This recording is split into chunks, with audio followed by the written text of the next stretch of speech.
So good evening, everyone. My name is Lewis Stanley and I'm from the A. Proctor Group. We are specialist suppliers of construction membranes, looking at the entire building envelope from ground gas protection, walling and facade applications and pitch roof products. We also have high thermally performing insulation product within our range, along with the newly developed cement board. There's quite a wide scope when it comes to our product range, and when we talk about some of the key principles in today's presentation, they very much focus around moisture, heating requirements, and air performance or air permeability, along with air tightness as some of the key parameters.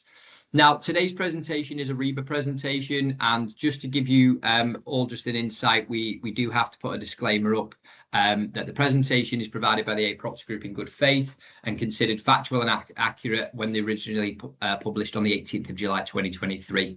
The information contained in this presentation may not be updated to reflect new information and legislation changes arising after its publication, and it is the responsibility of the construction professionals to satisfy themselves upon the suitability of products and product applications. Now, today's presentation is regarding air leakage and fire performance in facade systems. And with these key parameters being in the building envelope nowadays, air leakage becoming more and more onerous and fire performance being at the forefront of all our design aspects and design sort of responsibilities, these are two critical areas that we really focus on as a business and ensure that we can simplify or achieve those performances within the facade packages. Now, in today's presentation, first we will cover the types and the uses of construction membranes within facades and high-rise applications. We'll look at moisture control, the regulations and guidance that surrounds those, the different types of hygrothermal assessments, looking at different calculations to verify the performances of construction membranes. We'll then move on to limiting the air leakage, how we can design out those leaks and looking at particular energy performances across the UK as to what our minimum requirements and possibly how we can enhance our overall energy performance of the build by looking at air leakage. We'll then finally move on to managing the fire risk, again looking at testing and classification and the minimum regulations and requirements that we have to meet when it comes to the fire performances within facade packages. Now, let's start by looking at our typical wall construction. And if we first focus on moisture control, there's 4 different documents set out across the UK that are all in relation to the resistance to contaminants of moisture. In Northern Ireland, it's Technical Booklet C. Republic Ireland, it's Technical Guidance Document F. Technical Handbook Section 3 in Scotland, and England and Wales refers us to Technical Approved Document C. Now, whilst there are a lot of similarities within this document, there's also some variabilities, and it's really important that the project in question is specific and you refer to the correct guidance document when it comes to moisture performances within the facades package. However, each 4 of these documents point us in the direction of the BS 5250 when it comes to management of moisture in buildings, which is the code of practice set out in 2021. The document was originally specified or stated in 1975 and has considerably changed over the last 50 years to become more of a comprehensive document that covers moisture in buildings as a whole and rather than just dwellings as it was originally set out. Some of the key parameters as to why this document has enhanced itself or changed over the years is because the building materials have changed themselves. We're now looking at non-combustible insulants. We're looking at more modern methods of construction. The external environment through climate change has also considerably changed, looking at longer lasting floods, longer periods of moist damp air, but also the drying out periods in the summer is completely different to what it was 25 to 50 years ago. The final reason is surrounding performances. As construction has moved on and looking at, again, modern methods of construction, the U value targets have considerably dropped. Our air leakage targets have lowered quite drastically as well. And it's a real important factor that we look at things holistically in the design to ensure that we do have that successful management of moisture in our facade package.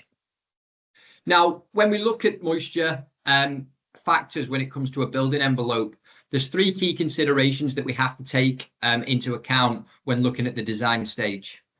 The first is our building itself, the building materials, and how we are going to construct this building in question. we can look at two different factors here, or two different elements of building construction. And if first we take our moisture performance, but second hand we take thermal performance, we look at two different construction method types. The first being a structural steel frame. The drying out period, so the initial moisture loadings are much less, they're much lower, there's very minimal drying out period. However, the steel's performance to conduct heat or retain heat is much worse than, let's say, a concrete frame. Now, if we look at a concrete frame, it requires a much longer drying out period and the initial moisture loadings are much higher. But again, its performance to retain heat is much better and its thermal mass is much better than the structural steel frame. So whilst we look at the steel, the building materials, it's really important that we take this holistic approach, and that can be taken for insulants, plasterboards, external boardings, etc., and even cladding systems, and focusing on the permeability, the fire performance, the thermal performance, etc., as a whole. The second factor is the external environment, the weathering, the buildings in the surrounding perimeter, and how they can have an overall effect when it comes to the weathering or the moisture loadings from an external point of view. If we have a building that's much higher than those in the surrounding perimeter, the building is then exposed to more driving wind, driving rain. Solar gains as well are something we can take into consideration when it comes to moisture performances in the internal environment. Not only that, but again, we can, through the means of solar gains, look at the orientation of the build and how we want to, shelter the building away from those weathering factors is really critical. So the orientation, location, and the height of the building are three key parameters when looking at those external factors. And it's really important that we do take into consideration the external elements as well as the internal elements when it comes to moisture loadings. The final factor is the occupancy, and this is the most important one that we have to look at, the use of the building in its end use. Again, moisture loadings can vary drastically when looking at two different building types. If we first look at a care home, extremely high moisture loadings from the internal environment. You've got large amounts of occupancy through large periods of the day.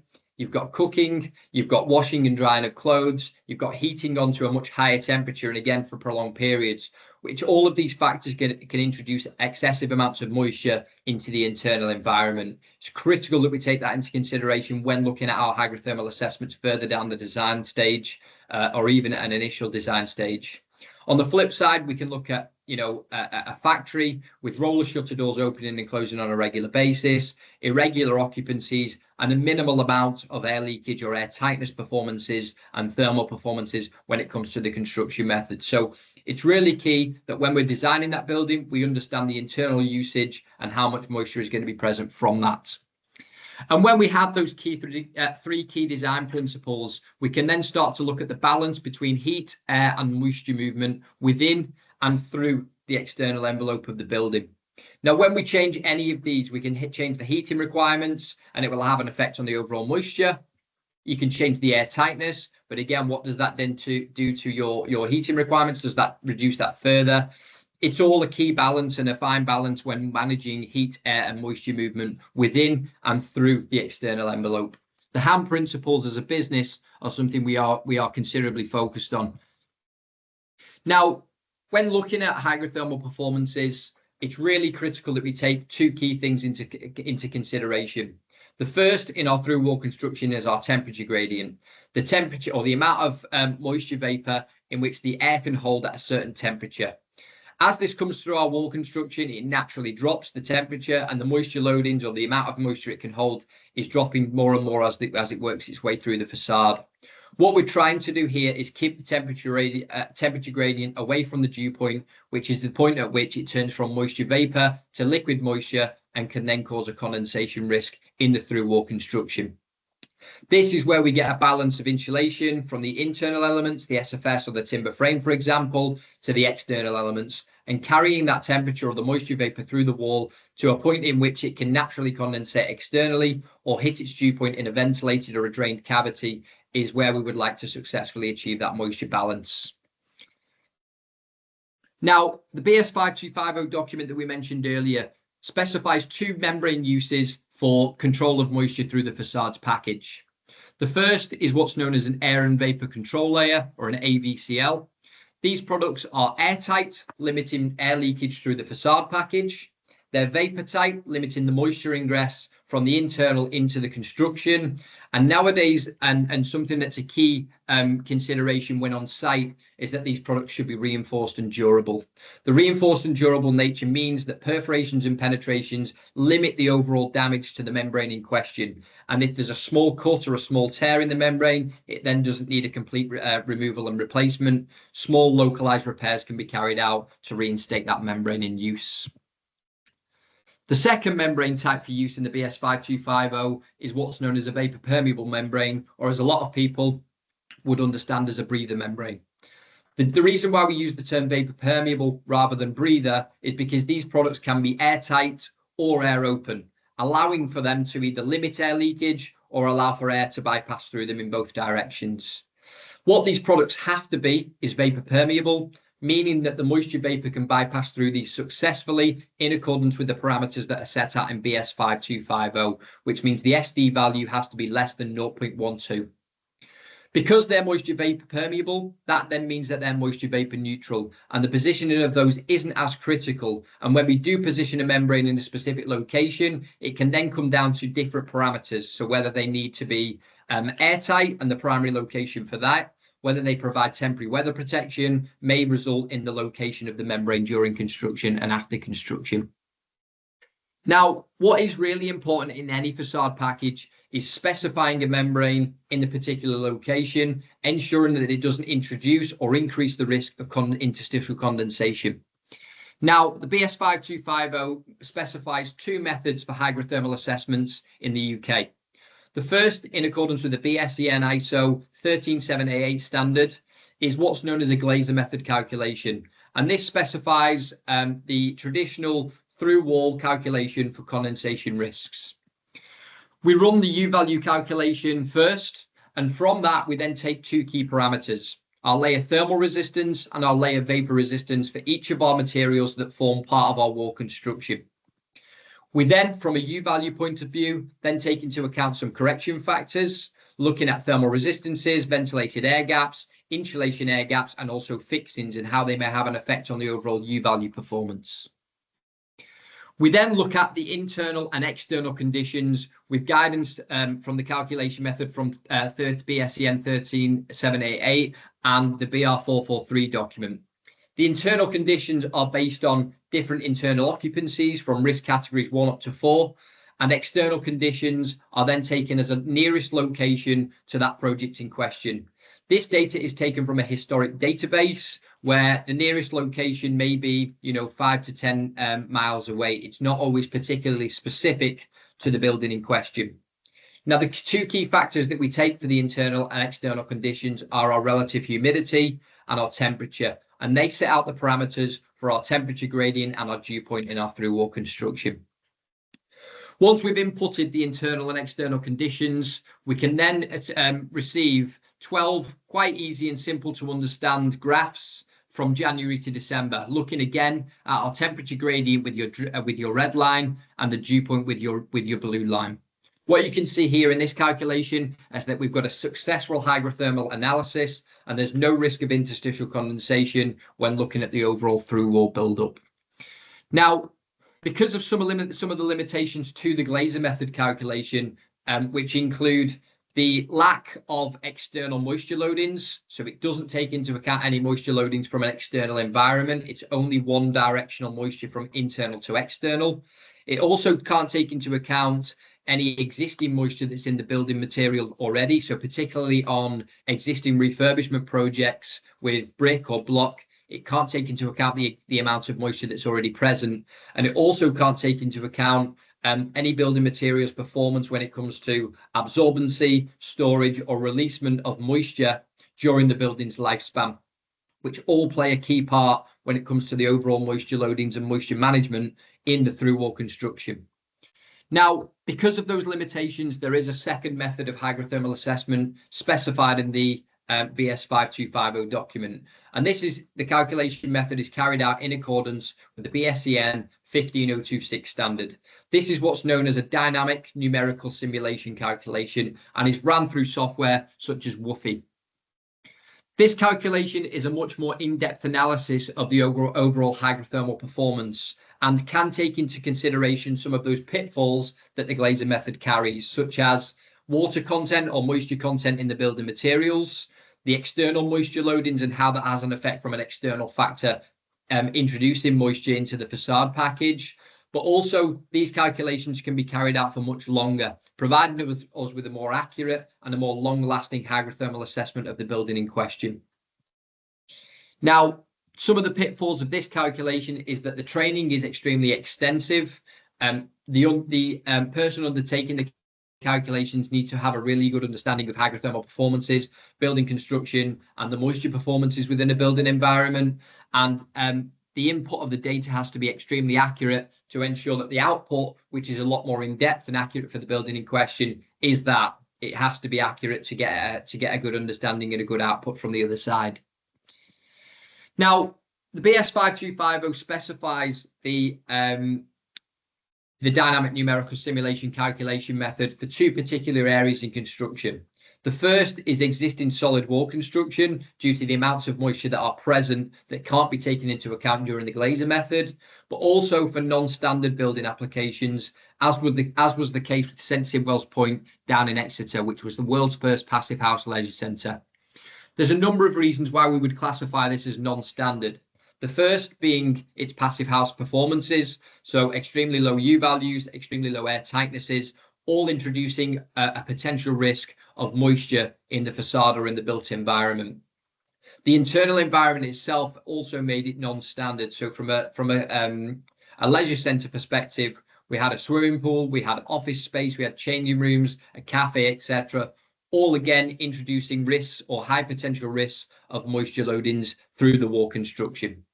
Now, because of those large amounts of moisture or the higher risk moisture loadings on the internal environment, it was important that we took into account those larger amounts and that we really did an in-depth analysis of the overall hygrothermal performance for both the ceiling, roof and the wall areas as part of the whole built environment. The output specified that obviously here we can look at the sheathing board, the insulation and the plasterboard, looking at the water content and the external surface temperatures. And a big part of this project achieving its performances were through bridging the performance gap. And it was really a case of everyone buying into those performances, buying into the early design stages. And then when we went to site, we carried out mock-ups with the main contractor to identify the key areas for moisture loadings and air tightness for the overall through wall construction. Toolbox talks were carried out with the installing contractors and the main contractors to give them a good understanding of the installation parameters and to ensure that they're achieving the targets first time. And as you can see from the images here, the level of installation was to an extremely high standard through those mock-ups and the toolbox talks that we carried out. In this photo here, you can see a secondary air tightness layer over the face of the insulation. And this was to overcome what's known as wind washing or thermal bypass, a phenomena that allows air gaps between insulation layers to reduce air leakage or to allow for air leakage to occur between the insulation layers. By applying a secondary air tightness but vapor permeable membrane over the face of the insulation can further reduce the air tightness performances of that building. One important factor on this building here was that the air tightness was managed primarily through an external breather membrane, and that's something we will focus on in the next stages of today's presentation. Overall, the building in question, because of those key parameters of passive house, the key internal environments when it comes to additional moisture loadings or high quantities of moisture loadings, it really was a fine balance between the heating requirements, the air quality and the air movement, and also the air leakage and the amount of moisture that may be present within the building in question. And those external parameters from the building materials, the weathering and the external factors through the use of solar gains, as we saw with the swimming pool, but mainly the occupancy and the building type in question were all taken into consideration as part of that overall design process. Now, when we talk about energy performances and reducing the likes of energy performances within our built environment, mainly designers focus on thermal elements to reduce our overall energy consumption through the wall construction. And when we do that, there's three key things that we have to take into consideration when looking at those performances. The first is our lambda value, our thermal conductivity of the material measured in watts per meter Kelvin. And this is a really good way to compare one building material, let's say a fibrous insulant, to a rigid foam insulation, looking at different thermal performances. And we may have a lambda value of 0.036 for a fibrous insulation down to 0.020 for a rigid foam insulant. What's also important here when looking at the different performances when it comes to thermal performances is looking at other elements like fire requirements, vapor permeability of those products, but also what thickness that may be required to achieve the overall U value of that performance. Now, because the lambda value doesn't take into consideration the thickness, we then have to do a second calculation to incorporate the thickness into the actual building.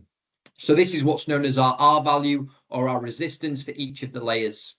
To calculate that, we do our lambda value divided by the thickness in meters to give us an overall R value of meters squared Kelvin per watt. Because that's only for one individual element, that may, or layer, sorry, that may be only the insulation between the stud, or it may be the external cladding materials. To gain an overall heat loss calculation, we have to calculate what's known as our U value. And to do this, we do a sum of our R values, our resistances for each of those layers, and then do the inverse. So 1 divided by the sum of our R values to give us a U value for the element measured in watts per meter squared Kelvin. And in new build construction, we may be looking at anything from 0.18 downwards. In refurbishment or retrofit projects, we may be looking at 0.3 downwards, depending on the client's requirements, energy requirements of the overall build. The U value can vary, or the design U value can vary quite considerably when looking at the overall performances. Now, when we focus on U value calculations and thermal heat losses, there are some correction factors that we mentioned earlier that do have to be taken into consideration that can reduce the overall efficiency and benefits of your thermal performances of thermal insulants. The first being air gaps from one insulation board to the next, where they should be tightly butt jointed. Movement in the structure and during construction will allow for small air gaps to allow for heat loss through those elements. Fixings is also a key consideration, and because these may go through the insulation on a regular basis, it may be 5, 6, 7, 8 fixings per insulation board. Those can all have a dramatic effect through thermal bridging, depending on the type and the amount of fixings that are being specified in accordance with the project wind loadings. We also then have to look at thermal bridging, and this comes in two different forms. Repeating bridges, such as stud work, so that may be a steel stud coming through the facade on the basis of 600 mil or 400 mil centers, and how much of an effect that has on the overall thermal bridging. Linear calculations or linear thermal bridges, or what's known as psi values, aren't always taken into consideration and do still play a huge part when it comes to the amount of thermal bridging or thermal heat loss that is going through the external envelope. Psi values will become more and more important as we move to more or low energy performance buildings, but obviously at the moment they aren't a key design parameter, but they should always be taken into consideration. Now, alongside our thermal performances, and due to some of those correction factors and thermal bridges, it's really important that we also look at air leakage through the means of infiltration and exfiltration through the facade, and how we can enhance our energy performances or reduce the energy requirements of the build through the means of air leakage. Now, air leakage or air pressure can occur in 3 different ways. The first is a natural pressure, convection, through what's called stack pressure. This is where the cold air is drawn in through the base of the building, forcing the warm air up and outwards through the top of the building in question. And the more stories we have of a building, the more of an effect stack pressure occurs. Because this is a natural pressure, it's not something we have any control over, but happens on a regular basis. The second is wind pressure through the means of weathering. And this is where on the windward side of the building, the cold air is drawn in through the external facade through the wind pressure, forcing again the cold air outwards through the leeward side. And again, because this is a natural pressure and will happen on a regular basis, it's not something we have any control over, but through the means of air tightness, we can look at limiting those natural air pressures. The final one, which is something that's really critical, especially when looking at moisture performances and air leakage, is ventilation strategies through the means of mechanical pressures. And mechanical pressure is considerably higher than those natural pressures. We may be looking at 5 or 6 times more the pressure through the means of mechanical pressure than we are through natural pressures. What we really have to do here is specify our ventilation system and strategy in accordance with the thermal performances and the air tightness performances of the building in question. If the strategy or the implementation of that strategy isn't to the right standard, we can have unforeseen circumstances like a really drafty or cold internal environment that's extremely dry, or we may have a very moist internal environment if the enough ventilation isn't provided, meaning we've got a larger risk of interstitial condensation and then built up of mold and damp on the internal of those wall areas. So ventilation is really critical along with your air tightness performances. Now, when we look at air tightness, again, there's 4 different documents across the UK and Ireland that we focus on for the conservation of fuel and power in dwellings. The first is Technical Booklet F1 for Northern Ireland, Technical Guidance Document L in the Republic of Ireland, Technical Handbook Section 6 for Scotland, and Approved Document L for England and Wales. Now, again, each of these documents asks for air pressure testing to be carried out at 50 pascals of pressure through the wall area or through the element of the building, which is then measured in meters cubed of airflow volume per meter squared of habitable floor area per hour of time. And it's really critical that when we're looking at air pressure testing, that we then maintain a performance which is in accordance with at least our backstop performances set out in the UK and Ireland. For Scotland, it's the most onerous target, set out at 7. England and Wales and Republic of Ireland are based at 8, and Northern Ireland is based at 10. Now, what is really difficult is to put into consideration or put into context the overall performances that can be achieved when looking at air leakage in comparison to U values. And as our through-wall constructions become thicker and thicker due to the lower energy requirements, it's critical that we take both of these hand in hand and we don't just focus on thermal performances, but we also allow for air leakage to be a key parameter to our energy performances. To do this, we set out 2 key parameters, our U value at 0.15 for a Scottish building regulation requirement for a new build, and our air leakage of 7. That gives us an overall dwelling emission rate of 12.18 for the building in question. Keeping everything else in the building the same, but reducing our air leakage from 7 down to 0.5 with the U value still at 0.15, that gives us a dwelling emission rate change of 6.9% with an overall energy efficiency enhancement. To do the same, keeping our air leakage back at 7, so at the worst case scenario or a backstop performance for Scotland, but changing it to the same degree of around 6.9 to 6.7%, our U value would drop from 0.15 down to 0.05. Now, whilst in a graph it can look quite basic to compare those, but it doesn't really put into perspective what it means for our overall through-wall construction. Based on the U value performance of 0.05 and our air leakage of 7, with a dwelling emission rate of 11.36, our overall wall construction externally of the facade would look at 100 mil of fibrous insulation between the stud-work, but 570 mil of fibrous insulation on the outside of our sheathing board within the cladding zone. What that does to the overall facade package is add additional weight. You're looking at 3 different layers of insulation, 3 lots of fixings to go through those insulation layers, much longer helping hand brackets, a cladding zone that has now become well in excess of 600 mil in total. The cost parameters of that, along with the practicalities, make it completely unreasonable to actually carry out any performances in accordance with the 0.05 U value performance.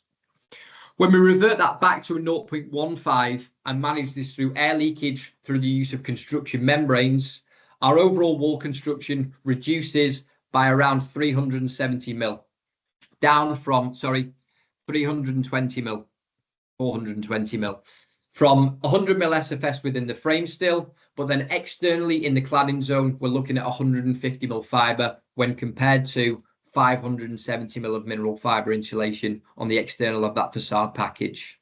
What that means is reduced costs, reduced thermal bridging elements going through the insulation layers, reduced material thicknesses, and the overall cladding zone itself reduces down to a much more manageable zone of around 200 or 250 mil, depending on what the external cladding system may be. Now, through air tightness or managing air tightness can be dealt with in 3 different locations. The first is through an internal air and vapor control layer, which is airtight and vapor tight on the warm side of our insulation internally.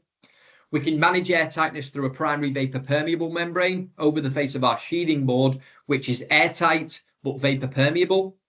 But we can also provide secondary air tightness over the face of the insulation through what's known as a secondary vapor permeable membrane, which would have to be airtight, vapor permeable, but there may also be other parameters such as weather resistance and UV resistance that may be a key focus. Now, when looking at our different locations for air tightness, we can look at the performances of what we have to achieve and how we can achieve them. Internally, it would be an air and vapor control layer, which are air and vapor tight.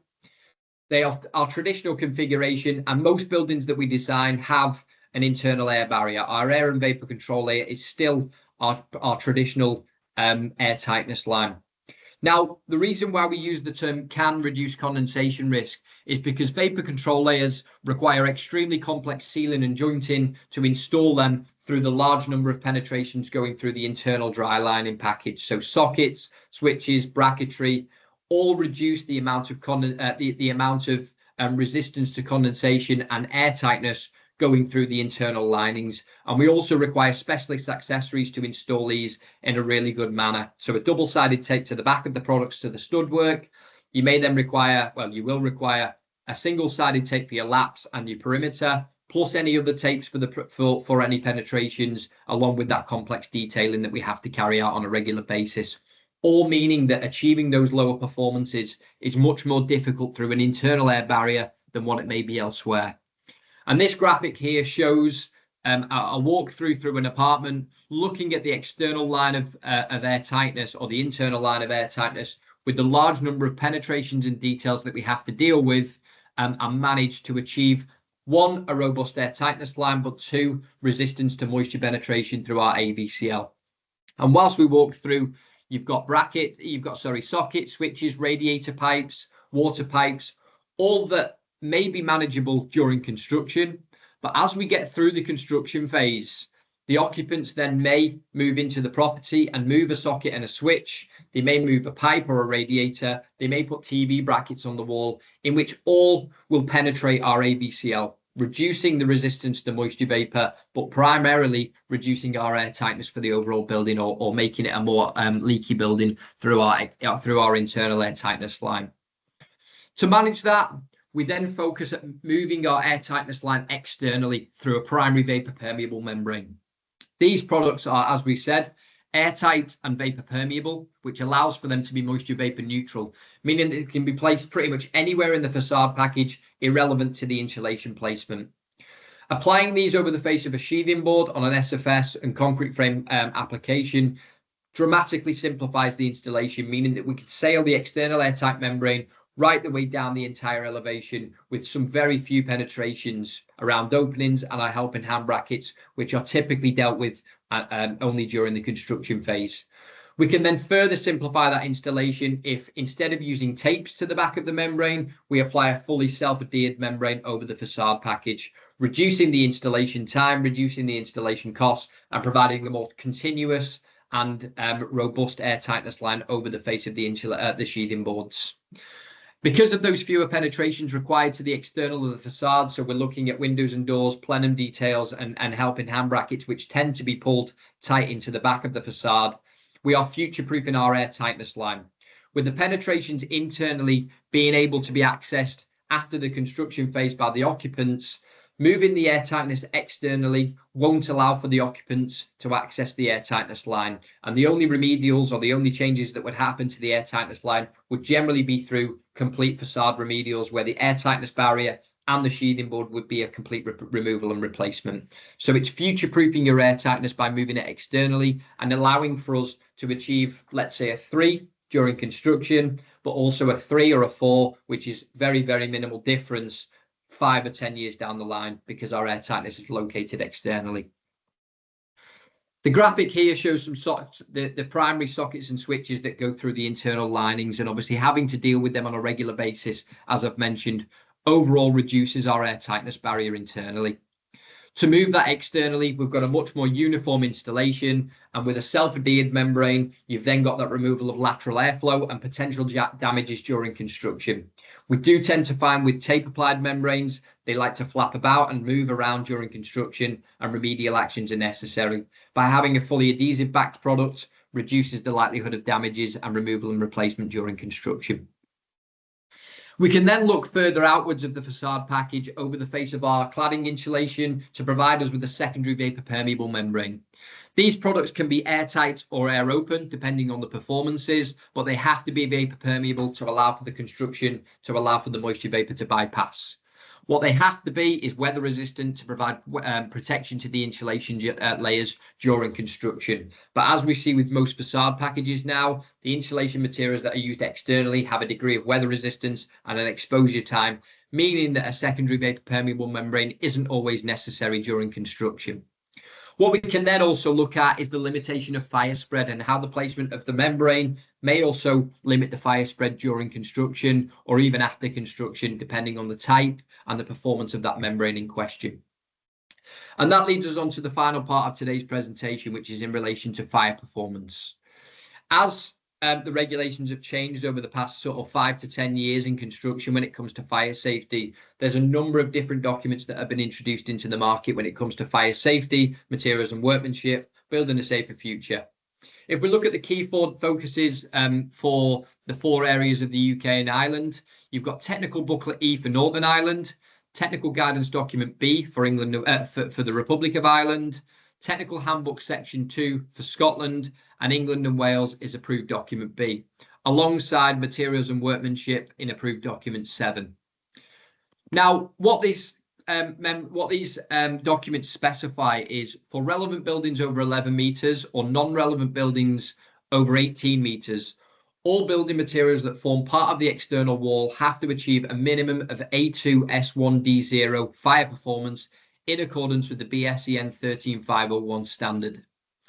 Now, what we've seen from the industry is to meet that performance of a Euroclass A2, we can actually compromise the functionality of some of these materials. And the vapor permeability, the air tightness, the installation parameters may all be reduced by just achieving a fire rating. Also, some of these products in our facade package are extremely low calorific value. They're less than 1 millimeter thick. They're in a place which also is completely protected. So, for example, membranes are between an A-rated sheathing board or an A1 rated sheathing board and an A1 rated insulation externally. And for those reasons, there's an exemption to the regulations for the A2S1D0 performance, particularly in membranes. Now, with membranes, there's not a complete exemption. It specifies that membranes used as part of the external wall construction should achieve a minimum classification of European class BS3D0 as a minimum. So we can move up to a BS1D0 or an A2S1D0 or an A1, but the minimum performance requirement is a BS3D0 in accordance with the 13501 and Approved Document B.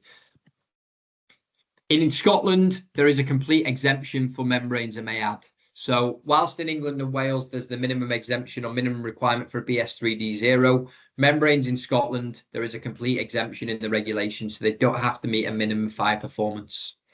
Now, these fire performances are set out in BSEN 13501, the fire classification of construction products and building elements. This is a framework of tests rather than an individual test that categorize building materials from A1 down to F. For the initial test is your 11925 test, which is a single flame source test.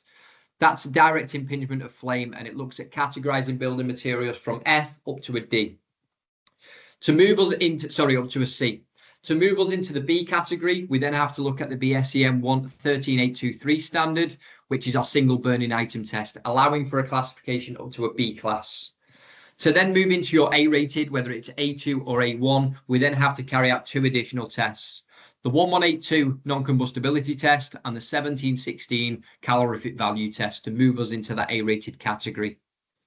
Now, when it comes to what the categories actually mean, we've got A1 down to F. A1, completely non-combustible. A2, limited combustibility. Class B, limited reaction to fire. And Class C, limited contribution to fire. D, E, and F is all an enhancement on the overall contribution to fire. When it comes to membranes with the limited or the minimum requirement of BS3D0, it falls into that category of limited reaction to fire. With the S1 or the S3 and D0 or the S1 D0, when it comes to the A-rated categories, these refer to smoke production with S, S1 being no or very low smoke production, and S3 being large amounts of smoke production, and D being flaming droplets. D0, no droplets from the fire or from the material in question, and D2, large drippings or droplets coming away from the material in the event of a fire. Now, just to put that into context for yourselves, and to also look at the classification of a B rating, to compare two products here, which are both BS1D0 rated membranes tested free hanging, is also how they perform in application.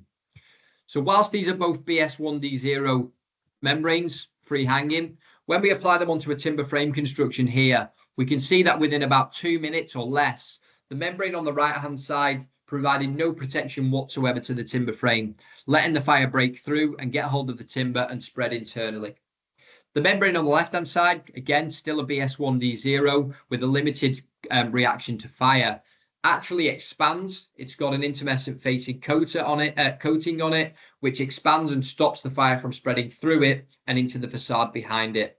And the reason we show this video here is because it expresses or showcases the differences in performance when it comes to fire in particular applications, let alone even if, they are classified as a BS1D0 membranes. So both the same fire performance, but in service, completely different overall fire protection and performances.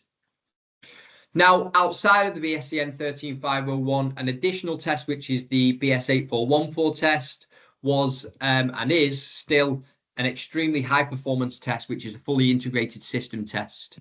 Still classified as a gold standard test and is utilized to showcase the performances of external facades of an overall package of the fully integrated system, from internal linings right the way outwards through to the external cladding materials. The test is, however, very specific. There's a limited scope in terms of change or movement of materials in the facade package, and one test is per configuration. So if you wanted to test an overall package, you would have to carry out a test each and every individual time, meaning that if you have multiple cladding materials or multiple insulation products, it could be extremely expensive to cover everything. There is also limited availability in the UK for the 8414 tests, which used to be applicable for relevant buildings over 11 meters or 18 meters at the time to allow for combustible materials to be used in facades. It's no longer a way of utilizing that. And actually the BS8414 test is utilized in accordance with the BR135 guidance document to show the mechanisms of fire spread in facades and how we can limit the overall fire spread as a facade package. So on the left-hand side, we look at rapid fire spread. This is where the initial fire develops from one story to the next and flashes over. It then ignites the cladding externally and spreads the fire to all the other areas of the building simultaneously, allowing for a rapid fire spread up and across the overall building envelope itself. That will then not allow for the fire brigade to get there in a timely manner, or the occupants to either escape or stay put in the building to stay safe. The other mechanisms of fire spread from the BR135 is restricted fire spread. And this is where we would still get an initial fire which develops and flashes over from one story to the next. But as we look at that secondary fire, we can then look at limiting that through non-combustible materials, cavity barriers, or reducing the overall fire performance. And the process will only repeat if the second fire fully develops. Through the use of the non-combustible materials, cavity barriers externally in the facade package, we can limit that fire from spreading at a rapid rate, meaning that, again, the fire brigade can get there in a timely manner and put out the fire, but also the occupants can either stay put or escape from the building in question safely. Now, that's it for today's presentation. Thank you, everyone, for attending. As an overview, we've looked at membranes, the different types, the VCLs or AVCLs, and the vapor permeable membranes. Looking at the performances when it comes to moisture control, the regulations and guidance that surround those in terms of the regulations across the UK, and the two different types of hygrothermal assessments in the Glazer method and the dynamic numerical simulations. We then looked at limiting air leakage and the energy performances when looking at in comparison to U-value performances or thermal performances in the facade package. and how we can look at designing out those leaks by simplifying our air tightness strategy on the external of the facade package. We finally looked at managing the fire risk, the testing and classification that surround fire, and the regulations and requirements that we have to meet in the external facade, and some of those exemptions that are present. As a business at the A. Proctor Group, we provide an extensive and a comprehensive technical service and a technical offering to the construction industry. We carry out both types of hygrothermal assessments, the Glazer method and the Woofy calculations, completely free of charge. We have a large selection of our products on the MBS specification page and BIM objects to carry them through to the design aspects, along with performance specifications for each and every one of our products.